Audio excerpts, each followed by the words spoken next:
He will forever be known as the man who flew American Airlines Flight 11 into the North Tower of the World Trade Center and ignited the War on Terror. He was the leader of the 9/11 hijackers and responsible for almost 50% of the fatalities on 9/11. His name was Mohamed Atta. Before he became the central figure behind the deadliest terrorist attack in American history, Mohamed Atta was something else entirely.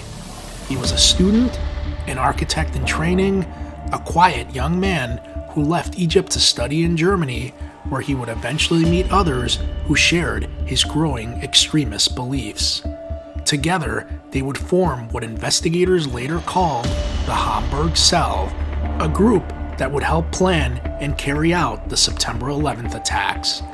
Over the course of several years, Atta transformed from a graduate student into the operational leader of a plot that would change the course of world history.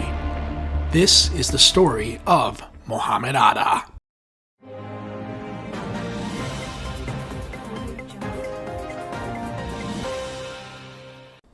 Mohamed Amir Atta was born on September 1st, 1968, outside of Cairo in the Nile Delta region of Egypt. Atta was raised in a very educated middle-class household. His father, Mohammed Sr., was a lawyer, educated in both civil and Sharia law, while his mother came from a wealthy farming and trading family and also was educated. Atta had two older sisters named Azza and Mona that were successful in their careers, with one of them becoming a physician and the other a professor. The Atta children grew up in a very strict and reclusive household. Their family had very few friends and rarely talked to neighbors. As a child, Atta and his sisters were rarely allowed to play outside with the other neighborhood children. Atta's father wanted his children to focus on their academic studies and was so strict that their walk home from school was timed, and if they didn't make it home on time, someone would go out looking for them. When Mohamed Atta was a child in the 1970s, Cairo was not peaceful. During this time, two prominent figures dominated extremist groups in Egypt: a blind radical sheikh named Omar Abdelrahman and a physician named Ayman al-Zawahiri. Both men were the leaders of the two most radical groups in Egypt. These extremist groups had declared jihad, a holy war against the West, and called for violence against Israel and the West. On September 17, 1978, a significant milestone in the Middle East's geopolitical landscape occurred when Israeli Prime Minister Menachem Begin and Egyptian President Anwar Sadat signed the Camp David Accords after 12 days of negotiating at Camp David, with U.S. President Jimmy Carter brokering the deal. With this treaty, Egypt became the first Arab nation to make peace with Israel.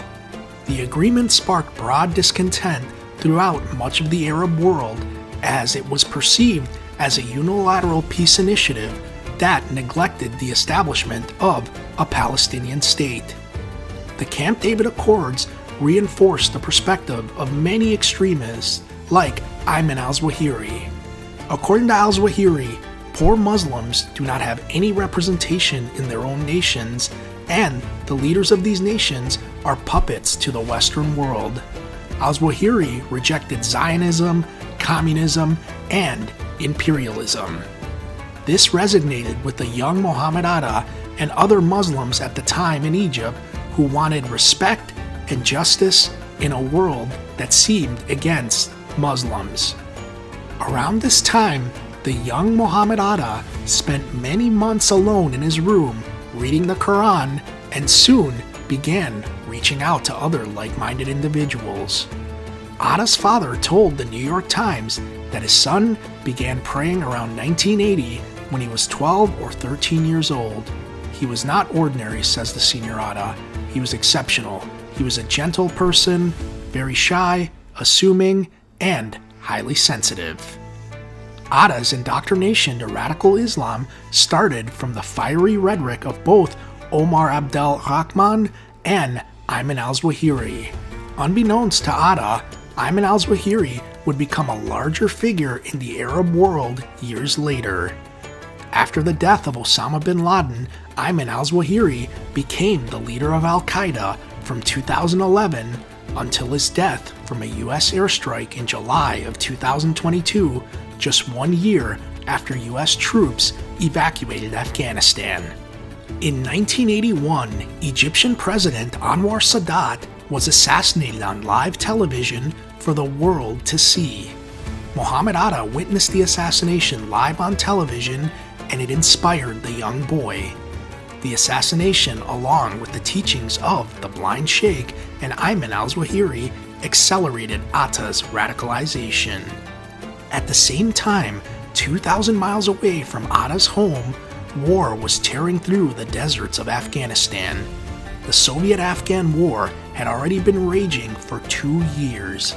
It began in 1979 when the Soviet Red Army invaded Afghanistan, aiming to spread its communist influence across the Middle East. Many Muslims view the war as a jihad, or a holy war, and thousands of young men from across the Arab world traveled to Afghanistan to defend against the Soviet invasion, including a young Saudi man who is the son of a billionaire construction magnate, Osama bin Laden. Mohamed Atta was greatly impressed with the underdog Mujahideen fighters standing up to the mighty Soviet Union and wanted to join the fight. However, Atta was only 11 years old when the Soviet-Afghan War began. In 1985, Mohamed Atta enrolls at Cairo University and studies architecture in the engineering program from 1985 to 1990. Growing up in a strict academic household, Atta excels as a student. He was among the highest scoring students, and by his senior year at Cairo University, he was admitted to an exclusive architecture program. After he graduated from Cairo University in 1990 with an architecture degree, Atta joins the Engineers Syndicate, a professional group in Egypt. The Washington Post reported that Atta's syndicate was an unofficial base for the Muslim Brotherhood, an Islamic political organization that is considered a terrorist organization by several Arab nations. During this time, Atta was exposed to the anger and resentment swirling through Cairo. Egyptians were angry at a ruling elite that was seen as corrupt and undemocratic. Egyptians were also outraged at the United States for supporting such a regime and for being Israel's strongest ally. After graduation, Atta worked at a German company in Cairo. His father insisted that he study abroad for graduate school.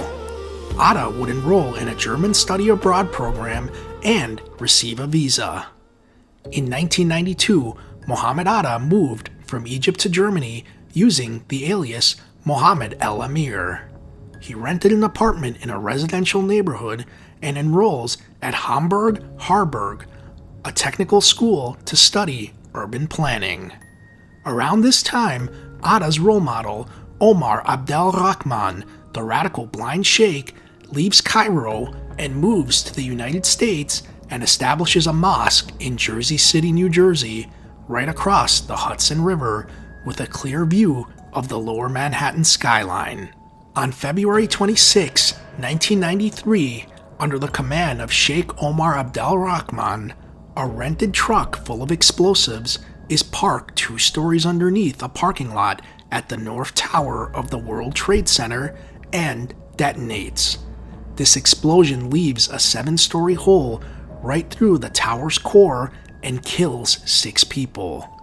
The blind sheikh is convicted of being the architect of the 1993 World Trade Center bombing and for also attempting to blow up the Lincoln and Holland tunnels in New York and also the United Nations building.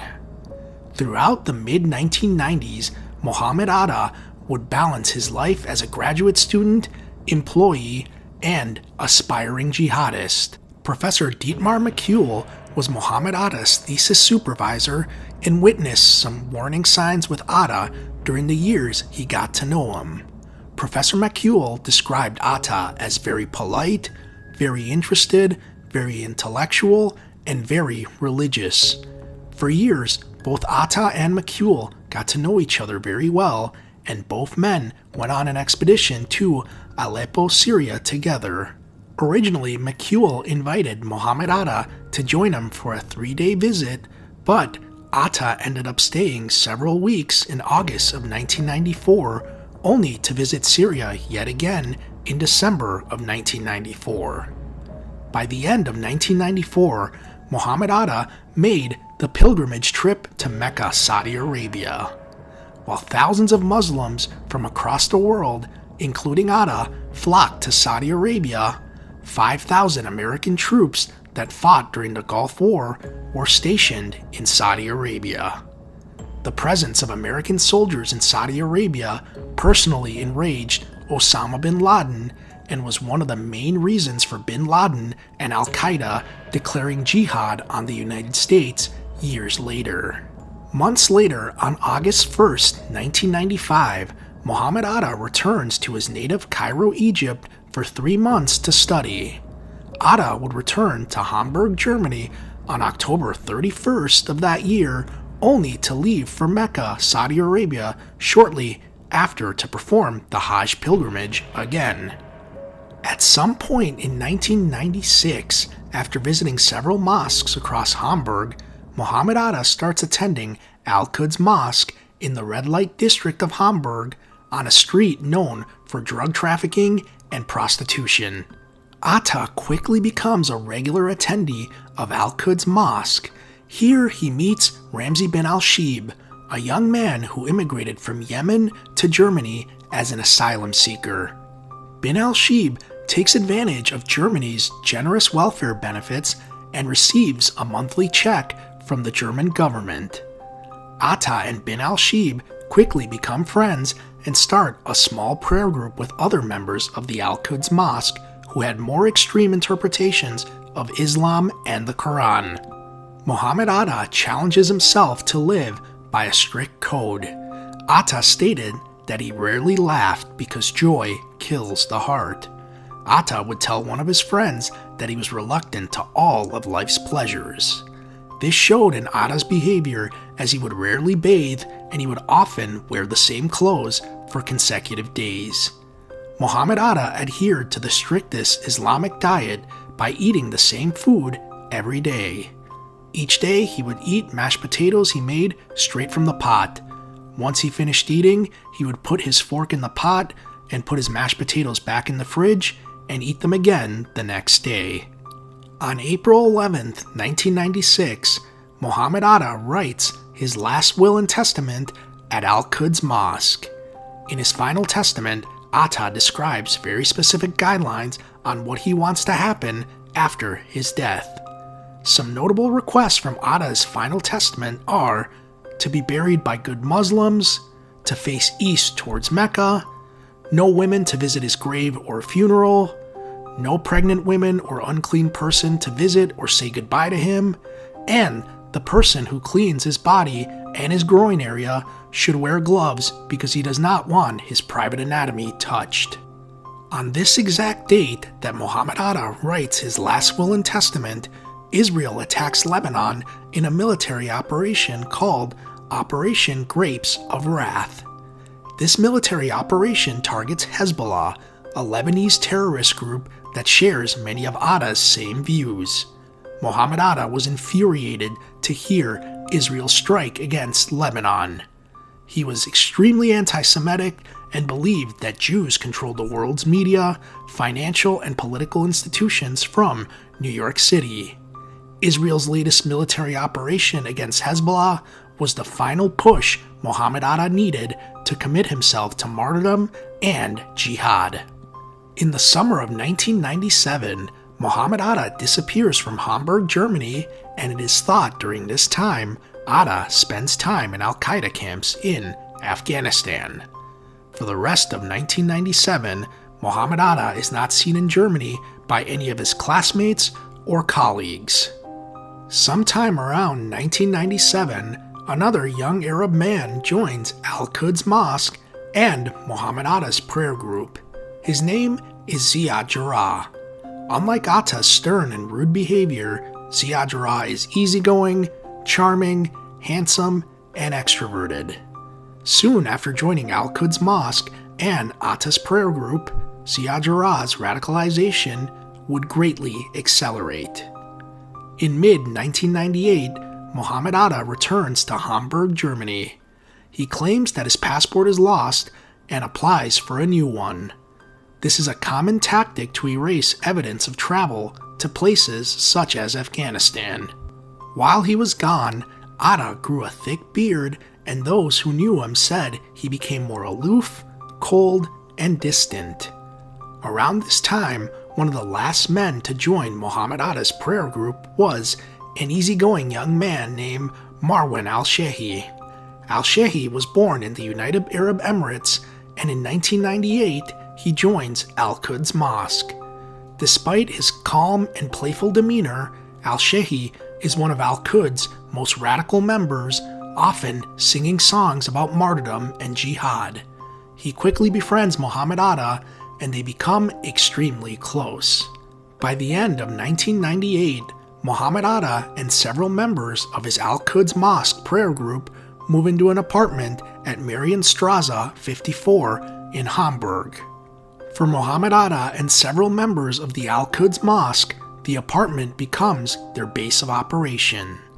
The apartment is barely furnished, and the only connection to the modern world is a high-speed internet connection. In private conversations, Atta and the men referred to the apartment as Dar al-Ansar, the house of the followers. Many members of Al-Quds Mosque would meet at the apartment 3 to 4 times a week to discuss their anti-American and anti-Semitic perspectives and to plot for possible attacks. At times, the group's voices become so loud that neighbors would often complain. In these meetings, Atta and the other men would refer to the United States as America the Satan or the head of the snake. At this time, the Hamburg Cell becomes a formalized terrorist cell with Mohamed Atta as its ringleader. The group had decided that they were soldiers of Allah and were waiting for the call to jihad. Before Atta continued his path towards martyrdom, he made a trip home to Egypt in 1999. During this trip, Atta visits his ailing mother and tells her that living abroad made him homesick and he wants to quit school and move back to Egypt to care for her. But his mother told him that the most important thing was for him to finish his studies in Germany, and perhaps he could go to the United States to get his PhD. Atta would look for work in Egypt one more time, but did not find a suitable job. He would leave his family in Egypt to go back to Germany and never returned. In late 1999, on the recommendation of the connections they made at Al-Quds Mosque, Mohamed Atta, along with Marwan al-Shehi, Ziad Jarrah, and Ramzi bin al-Shibh, traveled to Afghanistan. Here, Atta meets al-Qaeda leader Osama bin Laden and senior officials. He trains in al-Qaeda camps and impresses al-Qaeda officials with his education and his language skills being fluent in German and English. Osama bin Laden asks the men if they would accept martyrdom in the name of Allah. They all accept, and Mohamed Atta is appointed the leader of the group. Osama bin Laden would assign Atta and the Hamburg Cell members to the Plains operation, which would later become the September 11th plot. Mohamed Atta and Ramzi bin al-Shibh then crossed the border from Afghanistan to Karachi, Pakistan, to meet with Khalid Sheikh Mohammed, better known as KSM. The two men receive additional training in Pakistan, and KSM will be the mission's paymaster and day-to-day supervisor. In spring 2000, Mohamed Atta returns to Hamburg, Germany after training in al-Qaeda camps in Afghanistan. Atta and the other members of the Hamburg Cell report their passports stolen and received new ones with no record of their trip to Afghanistan. By this time, German intelligence is aware that members of the Al-Quds Mosque are associated with religious extremists. A year earlier, German authorities recorded a phone conversation with Hamburg Cell member Marwan al-Shehi and a known al-Qaeda recruiter named Mohamed Zammar. On paper, the conversation seemed harmless. Both men talked about traveling in the near future. However, German government officials thought both men may have been planning to attend a terrorist camp abroad. Despite the German government being suspicious, no action was taken against the members of the Hamburg Cell or Al-Quds Mosque. The reason for the lack of action by German authorities is because the members of the Hamburg Cell were not outed criminals and Germany's societal norms. The laws in Germany are extremely favorable to religious organizations due to Germany's Nazi past. Many Germans do not want their nation's racist past to seem like they do not tolerate other groups in society. This made Germany a sanctuary for terrorist organizations in the 1990s. With a plan and al-Qaeda's financial backing, the Hamburg Cell makes preparations to move to the United States. On March 22, 2000, Mohamed Atta sent an email to the Academy of Lakeland in Florida inquiring about flight training. His email read, "Dear Sir, we are a small group of young men from different Arab countries. Now we are living in Germany since a while for study purposes. We would like to start training for the career of airline professional pilots. In this field, we haven't yet any knowledge, but we are ready to undergo an intensive training program up to ATP and eventually higher." Mohamed Atta sent 50 to 60 similar emails to other flight schools in the United States. 2 months later, on May 17, 2000, Mohamed Atta applies for a U.S. visa. The next day, he receives a 5-year B1/B2 tourist and business visa from the United States Embassy in Berlin. Atta had lived in Germany for approximately 5 years and also had a strong record as a student. He was therefore treated favorably and not scrutinized. On June 3, 2000, Mohamed Atta flew from Prague to Newark International Airport. His Hamburg Cell co-conspirators Ziad Jarrah and Marwan al-Shehi arrived shortly in the United States after Atta. All 3 men would begin to search for flight schools in the United States.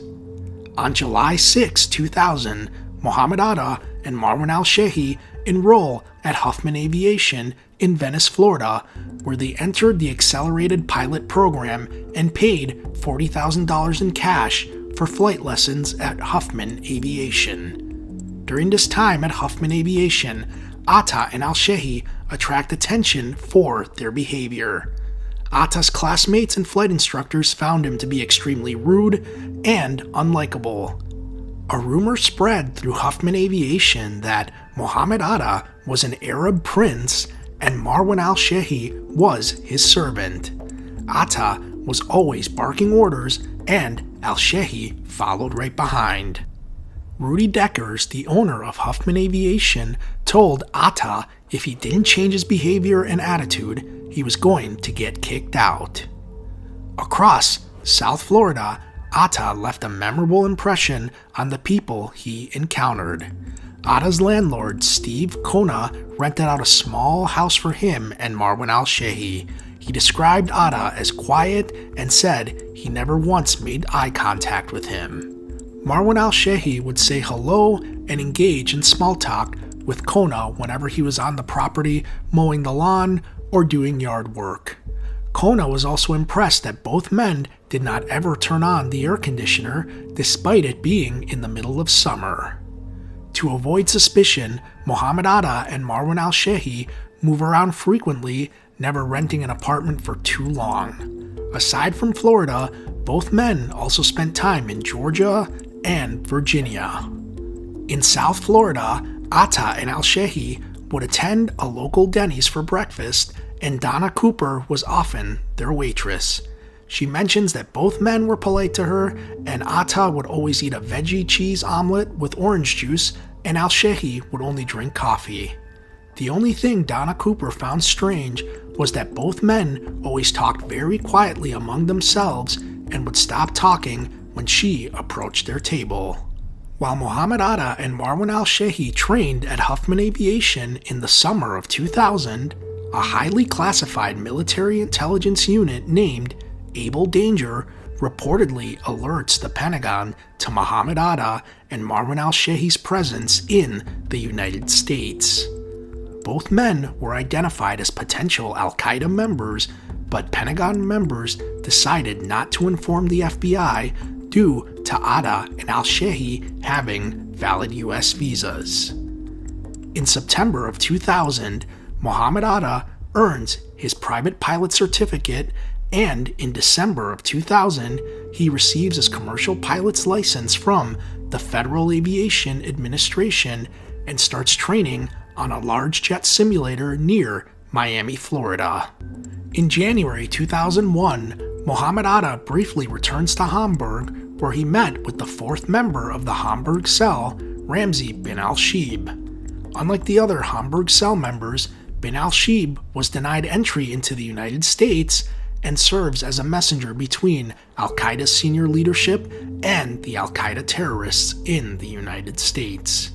After meeting with Ramzi bin al-Shibh, Mohamed Atta attempts to re-enter the United States at Miami International Airport in mid-January 2001, but is detained for traveling on an expired visa. This error by Mohamed Atta almost ruins the entire operation. However, with a last-ditch effort, Atta tells officials about his flight training and how he hopes to become an airline pilot. Eventually, Mohamed Atta convinces Miami airport officials to let him back in the country. This is one of the close calls leading up to 9/11 where the plot may have been prevented or significantly altered. Throughout the summer of 2001, Mohamed Atta continues his preparation for the attacks to come. Atta takes surveillance flights and also personally greets most of the muscle hijackers at the airport as they arrive into the United States. On at least 2 occasions, Mohamed Atta conducts meetings in Las Vegas. On June 28, 2001, Mohamed Atta and some of the hijackers meet in Las Vegas to make final preparations for the 9/11 attacks. Atta checks into an Econo Lodge on Las Vegas Boulevard for 2 nights right off the Las Vegas Strip. This section of Vegas was known for its gentlemen clubs and was within shouting distance of the Las Vegas FBI office. For the 2-day stay, Atta put a Do Not Disturb sign on his room door, and Mohamed Atta spent 90 minutes at an internet cafe across the University of Nevada, Las Vegas. During his 2-day stay in Las Vegas, Mohamed Atta rented a car, and when he returned it on July 1st, 2001, the car had 110 miles on it. Officials do not know where Mohamed Atta and his lieutenants went. Just 1 week later, on July 7th, 2001, Mohamed Atta flew to Costa Dorada, Spain, a seaside town, to meet with Ramzi bin al-Shibh. They reviewed the list of Osama bin Laden's approved targets, and to avoid detection, both men speak in code. They pretend to be students discussing various school subjects. Arts refers to the Pentagon, law refers to the Capitol building, politics, the White House, and architecture, the World Trade Center. Mohamed Atta agrees to all the targets Osama bin Laden wants to strike except the White House because Atta thinks it's too difficult to reach. Atta also tells Ramzi bin al-Shibh he needs at least 6 weeks to train the muscle hijackers and to organize the 19 men into 4 teams. Bin al-Shibh tells Mohamed Atta that Osama bin Laden wants the operation carried out as soon as possible because bin Laden fears the US might uncover the plot. Another topic of discussion for both men was that Atta expressed his concerns that fellow Hamburg Cell member Ziad Jarrah might be having second thoughts about the operation. Ziad Jarrah's fun-loving and charming personality often clashed with Atta's stern and rude behavior. This could be the reason why Ramzi bin al-Shibh meets with Ziad Jarrah later on that summer in Hamburg, Germany. After their meeting, Atta returns to the United States. This is the last time Mohamed Atta and Ramzi bin al-Shibh ever see each other. Once Mohamed Atta enters the United States, he begins the final preparations for the attacks. As Atta is contemplating dates for the attacks, he wants to wait until Congress is back from its summer recess in order to create maximum chaos in Washington. On August 29, 2001, Ramzi bin al-Shibh is asleep at his home in Hamburg, Germany, when he receives an early morning call from Mohamed Atta. Atta delivers a cryptic message saying, quote, 2 sticks, a dash, and a cake with a stick down. 9/11, September 11th, 2001. Ramzi bin al-Shibh then personally delivers Mohamed Atta's message to Osama bin Laden. In early September 2001, Mohamed Atta and the other hijackers make final preparations for the attacks. The men tie up loose ends, and some of them wire back thousands of dollars they did not use to an al-Qaeda account in the United Arab Emirates. On September 10, 2001, Mohamed Atta picks up Abdul Aziz al-Amari from the Park Inn Hotel in Boston, and the two drive to South Portland, Maine in Atta's rented blue Nissan Altima. The FBI believes that Atta spent the morning of September 10, 2001 in New York City obtaining coordinates for a GPS navigation system as a backup to locate the World Trade Center. At 5:43 p.m., both men arrive in South Portland and purchase a room at a local Comfort Inn and stay in room 233. That night, Atta and al-Amari are seen around South Portland at several locations. They go to a local ATM, a gas station, and a Pizza Hut for dinner to have their last meals ever. Mohamed Atta and Abdul Aziz al-Amari are also seen at the local Walmart purchasing 2 utility knives. The following morning on September 11, 2001, at 5:33 a.m., Abdul Aziz al-Amari and Mohamed Atta check out of the Comfort Inn, paying with Atta's Visa debit card. At 5:40 a.m., Mohamed Atta's blue Nissan Altima enters the parking lot of Portland International Jetport. Instead of returning the car to the car rental agency, Atta leaves the car in the parking facility. 3 minutes later at 5:43 a.m., Atta and al-Amari check in at the U.S. Airways ticket counter at Portland Jetport. Atta checks in 2 pieces of luggage, one of them owned by al-Amari. U.S. Airways ticket agent Michael Toohey helps Mohamed Atta and Abdul Aziz al-Amari, and Toohey recalls how memorable this encounter was. I looked at him and I'm thinking, my God, I sensed anger. I said to myself, if this doesn't look like an Arab terrorist, nobody does. After letting go of his suspicions, Michael Toohey gave Atta and al-Amari their boarding passes and let them go to the security checkpoint. Mohamed Atta is randomly selected for additional security scrutiny by the Computer-Assisted Passenger Pre-Screening System, also known as CAPS. His checked bag is held off the plane until it is confirmed that he has boarded. Atta's bag is then loaded and checked through to American Flight 11, though it is never transferred. At 5:45 a.m., Mohamed Atta and Abdul Aziz al-Amari go through airport security at Portland International Jetport, capturing this security photo. One thing to note is that Atta is only seen wearing a blue dress shirt in this security photo.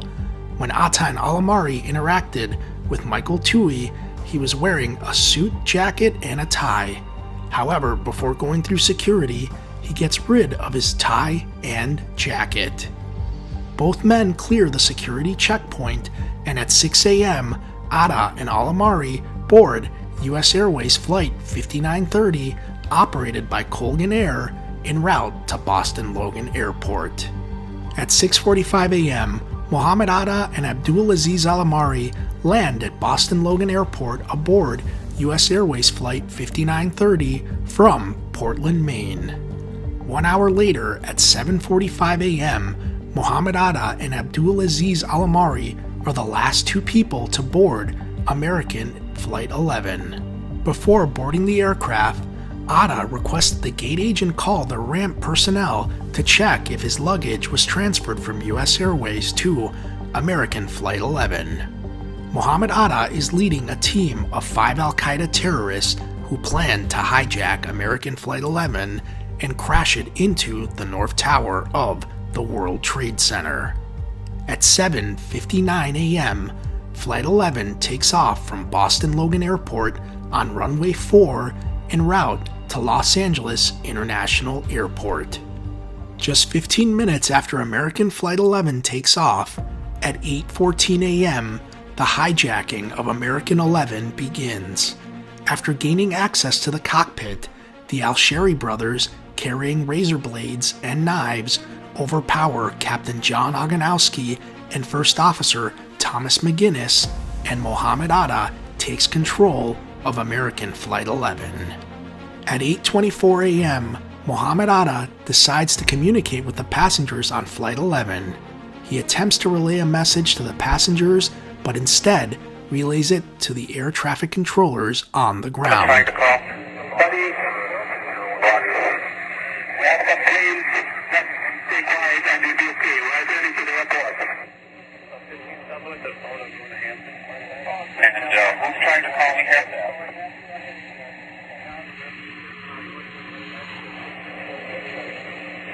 American 11, are you trying to call? Nobody move. Everything is okay.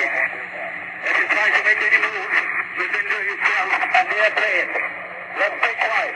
That's good. If you were referencing some moves. 10 minutes later, at 8:34 a.m., Mohamed Atta once again attempts to relay a message to the passengers on board American Flight 11. Nobody move, please. We're going back to the airport. Don't try to make any stupid moves. This was the last transmission from American Flight 11. Just 12 minutes later, at 8:46 a.m., American Airlines Flight 11 strikes the North Tower of the World Trade Center between the 93rd and 99th floor at close to 500 miles per hour. Mohamed Atta and all on board are killed instantly. After burning for 102 minutes, at 10:28 a.m., the North Tower of the World Trade Center collapses. Depending on the source, an estimated 1,400 to 1,600 people lost their lives inside the North Tower on the morning of September 11th. This made Mohamed Atta and the hijackers on board American Airlines Flight 11 responsible for almost half the death toll on 9/11. That evening, the FBI is called to Boston Logan Airport to examine 2 checked bags. The bags belonged to Mohamed Atta. His 2 checked bags never made it on to American Flight 11. The FBI discovers some important items in his checked bags that gave major clues to the events that occurred that morning. Those items included a small copy of the Quran, a flight manual, a video cassette for a Boeing 757 flight simulator, pepper spray, a knife, a copy of Abdulaziz al-Amari's passport and driver's license, and a copy of The Last Night, the handwritten letter the hijackers used to psychologically and spiritually prepare for the attacks. These items helped investigators begin reconstructing the events almost immediately. Decades later, Mohamed Atta is seen as the face of the 9/11 hijackers for many people across the world. Atta went from a young boy from Egypt with a promising future, to becoming one of the most infamous terrorists in world history. Understanding how radicalization happens remains one of the most important parts of understanding the story of September 11th. Preventing future attacks does not begin on the morning tragedy strikes. It begins much earlier with awareness, education, and the willingness to recognize warning signs before it is too late. Staying vigilant against extremism is necessary. Showing kindness, patience, and understanding toward one another is just as important. Because the strongest response to violence is not fear. It is remembering who we are, rejecting hatred and extremism, and choosing compassion for one another instead. I want to thank you for watching another episode of The Legacy Times. If you enjoyed this video, please hit the like button and subscribe. It's free and it helps out the channel.